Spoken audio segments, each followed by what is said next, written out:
Hello, everybody. Welcome to the Kabzeel Community. We're a Kingdom Community Wealth Center. We're a Kingdom because we're about the King. We're wealth because we're not just about finance, but we're made up of a whole much robust system.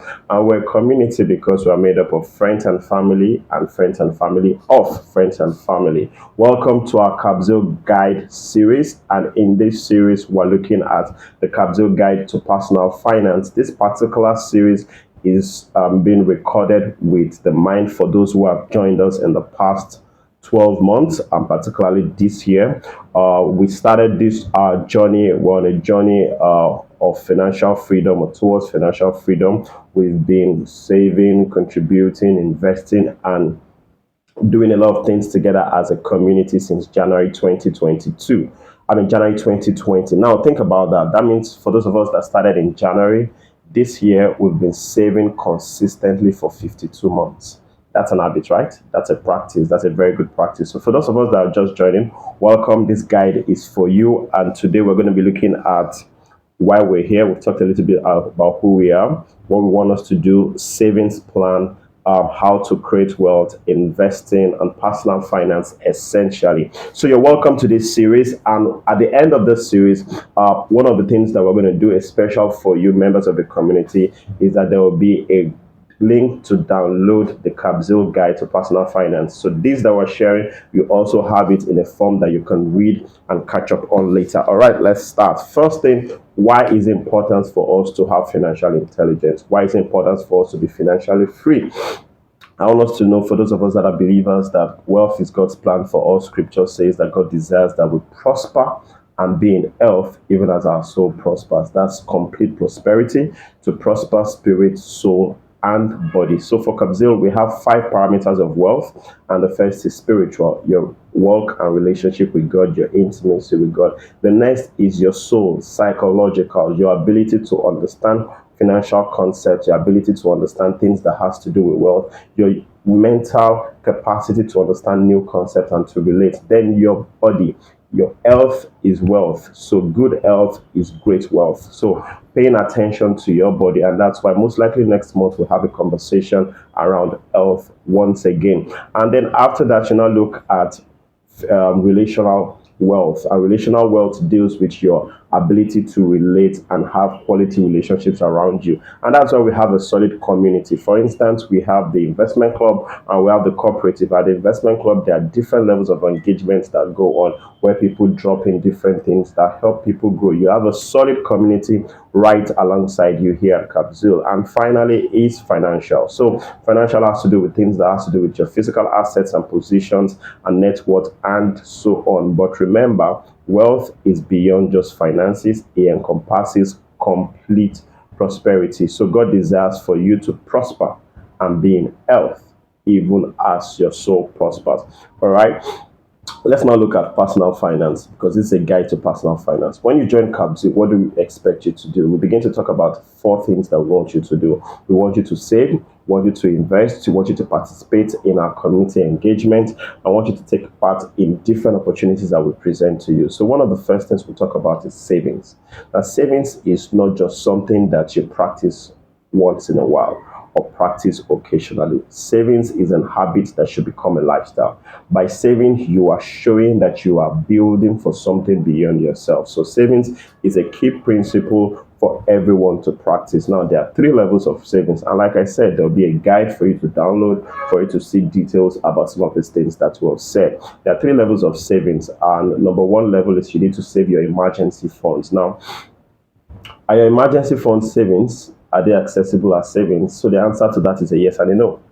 Emergency funds are savings, but they are not accessible immediately to you, except in the case of emergencies. So you start from where you are and begin to save up first your emergency funds. At Kabzeel, we have 10 goals, and you'll see in our pamphlets, in our publications, we always release those 10 goals. This particular guide will speak to at least 6 or 7 of them.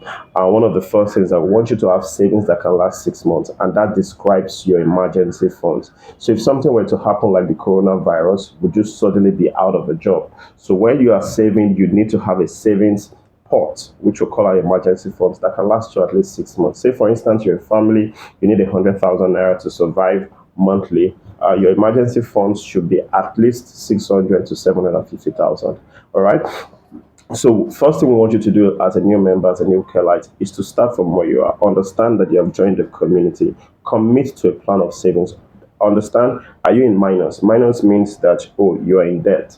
Or are you on a zero level? Zero means, okay, you don't have savings, you're not in debt, but you don't have so much. Or have you started? So start from where you are and begin to work your way up from there. Commit to savings every month. That's why we have an automated system where we say everybody, regardless of whatever level you are, you start saving every month towards building your own personal basket. And this is the first goal in building your own portfolio. Now, the second thing is to commit to the journey. Commit to the journey. Save in monthly, save in consistently. When the pay is good, save in. When the pay needs work, save in.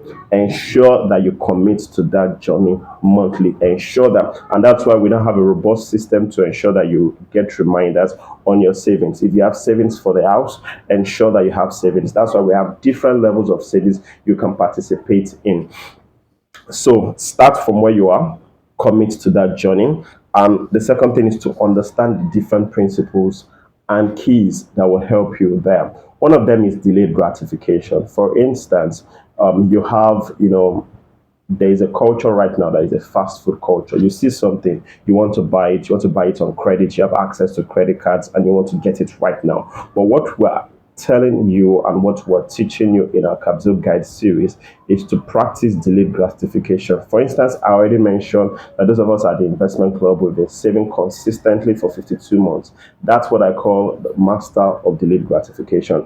Things that we could actually get right now, we are putting them aside, not just for a rainy day, but to create a system of harvest that will keep on producing. You see, we're like a generation A, like Abraham was in scripture, that leaves inheritance for his children's children. So we need to understand what is the goal behind your savings. Have a financial goal, have a target. What is the number they are trying to reach? A lot of people, they wake up, they go to work, and they're just trying to meet basic needs. We must rise above that desire to, oh, I get a good job, I get a good house, a good life, good kids, and all of that. You must leave generational legacy, and delayed gratification is one of the ways to do that. If you ever have the concept of inheritance, the concept of inheritance is a grand scale or grand scheme of delayed gratification. A generation raised and kept a pot aside for another generation,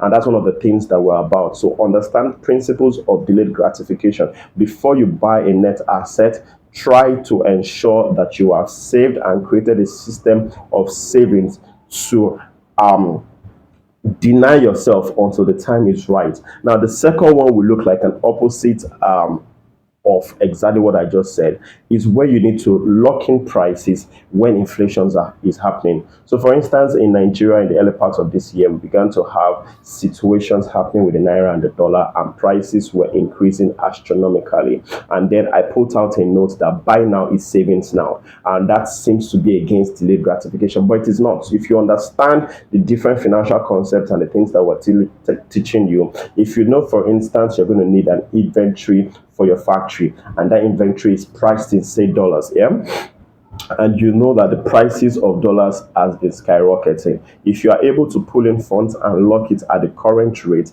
that's a very good one. Another principle we teach is to cost average. So for instance, in part of the things that we talk about in savings and investing, if you are saving in a particular scheme or a particular portfolio, for instance, cost averaging means that you keep buying a particular unit, a particular amount over the course of time. Let me give a practical example of something we've been doing. So since January 2020, as a group, we've been investing in USD related products, stocks, real estate, and we've been investing every month for about 50 months now. So I'm saying that because I remember that we started in March, so we've been doing it for about 50 months now. So we've been cost averaging. So if you look at the average unit cost with which we have bought different products, they've been at different prices simply because we cost average. So there are different principles, and we're putting this video out there so that you can watch, listen in case you are visual, and there's also going to be the guide that you can read to if you prefer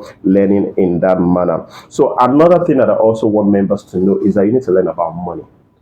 School does not teach you about money or wealth. School gives you skills on how to get a particular knowledge about an area. Even people that studied accounting are not taught about money. So you need to learn, and that's why we're on a journey together. So ensure that you commit to this journey and you go with us on this journey. Now, finally, four things I want us to note.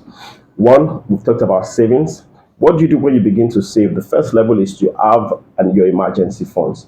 The second level is to continue saving as a lifestyle. And we recommend for saving for members to have 20% of their income. We call that principle 20 or principle 70 from Joseph, who recommended that they save 1/5 to Pharaoh. So that's 20% of your income. If 10% is the tithe, you're left with 70% to plan your family based on. So save at least 20% of your income monthly. After you begin to save, now begin to invest. Investing is the next level. Now we're going to probably talk about the Kabzeel guide to investing, which will be a separate one on different opportunities that you can invest: real estate, mutual funds, stocks, different products that are there outside, and some of them that we've also actually put out on the community page. The third level is businesses. Now you can invest in members' businesses. When you buy stocks, you're investing in other people's businesses. For instance, you buy Meta shares, you buy Tesla shares, you're investing in the businesses of those people, and every time so you're essentially telling your money to go and work in that business. Every time you declare a return,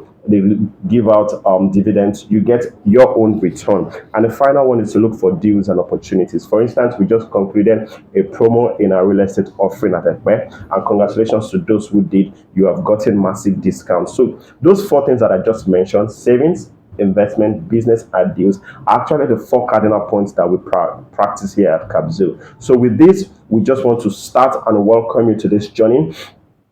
Feel free to drop comments, engage, and ask questions. But these are some of the things that we want you to learn. The next and final thing that we should then look at is having a financial plan, a document, a portfolio document that contains all your assets. These are what you have invested in over the years, and these are the things that will go eventually into your will that you can then hand over to subsequent generations. All right, so you will see a link to the guide and some of this below. If this has blessed you, please drop a comment, let us like, share, subscribe, and we will see you in the next series. Thank you very much.